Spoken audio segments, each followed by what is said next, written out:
Bonjour, vous êtes en face d'un pédopsychiatre fatigué, d'un pédopsychiatre en colère. Alors, je vais vous dire pourquoi il est fatigué, pourquoi il est en colère.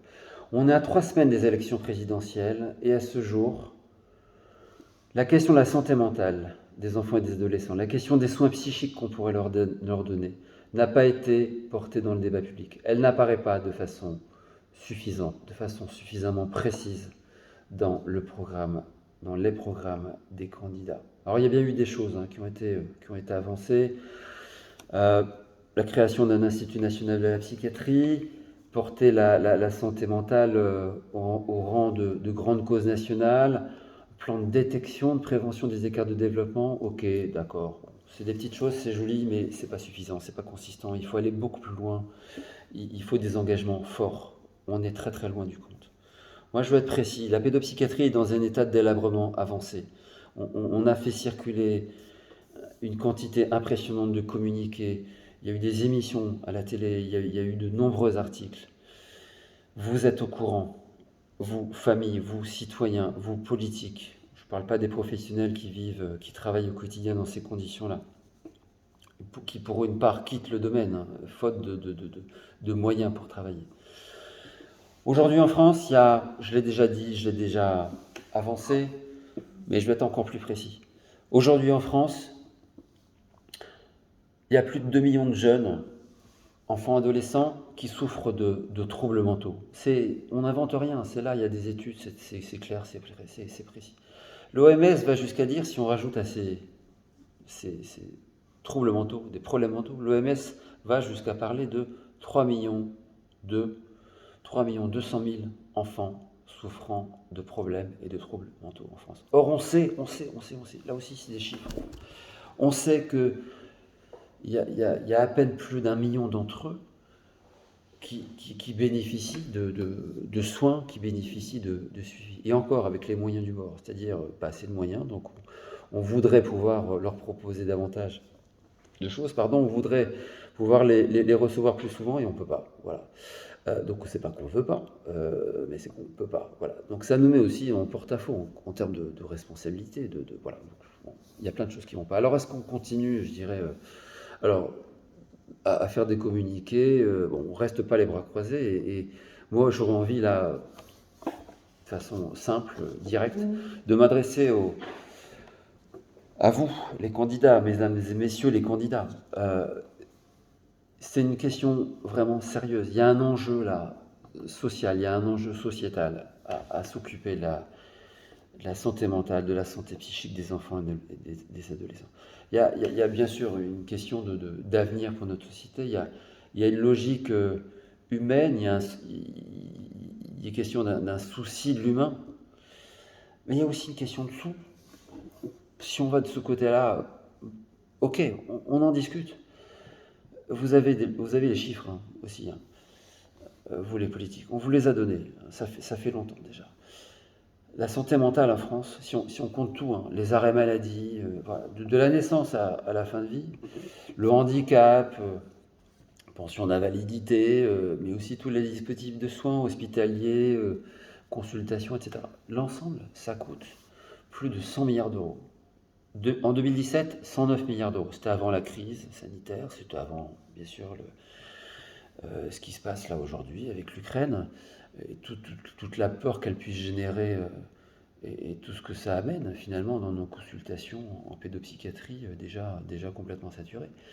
Donc ça ne va pas s'améliorer, hein, on est bien d'accord en termes de besoins. Donc un coût énorme, plus de 100 milliards d'euros.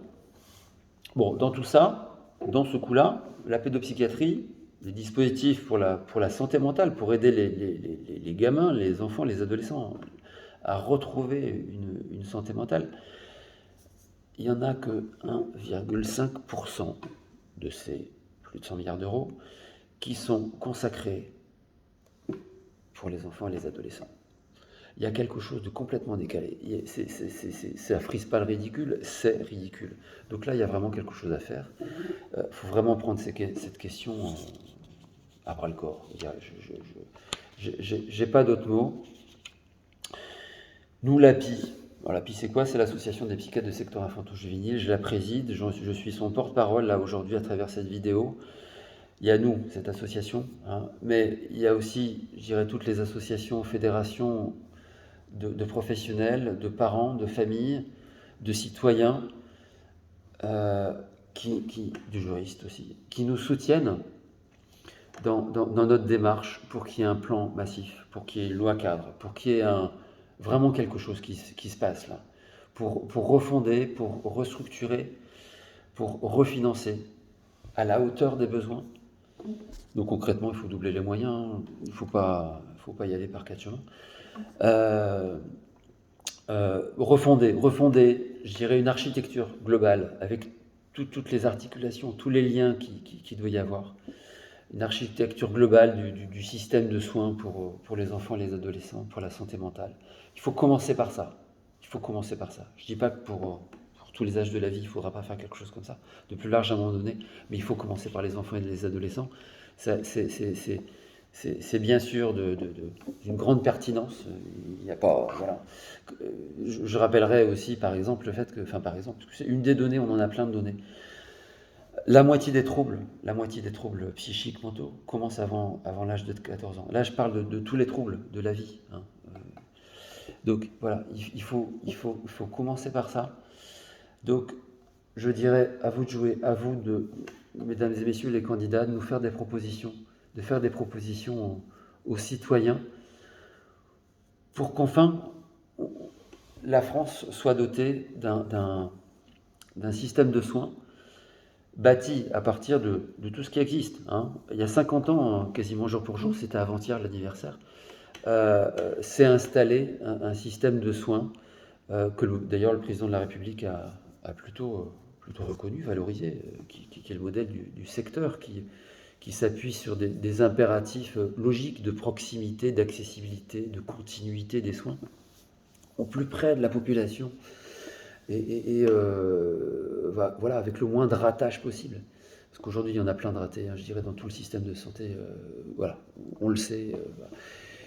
Donc, voilà, il y a 50 ans, il y a déjà des choses qui ont été pensées. Alors, bon, c'est critiquable à certains endroits, on est d'accord.